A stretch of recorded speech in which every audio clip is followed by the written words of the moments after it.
الحمدللہ رب العالمین والعاقبۃ للمتقین والصلاة والسلام علی سید الرسل وخاتم النبیین۔ اے میرے مولا ہمارے گناہوں کو معاف فرما، غلطیوں کو معاف فرما، گناہوں سے درگزر فرما۔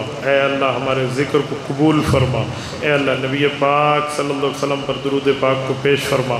اے اللہ ہمیں اپنے گھر کی زیارت عطا فرما، اپنے نبی کے در اقدس پہ حاضری کے ساتھ اسی زبان گناہگار کے ساتھ درود پڑھنے کی توفیق عطا فرما۔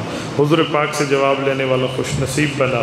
اے اللہ ہمارے دلوں کو ذکر الہی سے جاری فرما، ہمارے زبانوں کو ذکر سے رطب اللسان فرما، بیماروں کو صحت عطا فرما۔ اے اللہ جتنے دوست بیٹھتے ہیں، ہاتھ اٹھائے بیٹھے ہیں، بچے ہیں، جوان ہیں، بوڑھے ہیں، سفید ریش ہیں، اے اللہ سفید ریشوں کے بالوں سے اللہ پاک حیا فرماتے ہیں، اللہ ان کی برکت سے ہماری دعائیں قبول فرما۔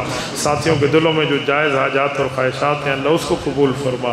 صلی اللہ تعالی علی خیر خلقہ محمد وعلی آلہ واصحابہ اجمعین برحمتک یا ارحم الراحمین۔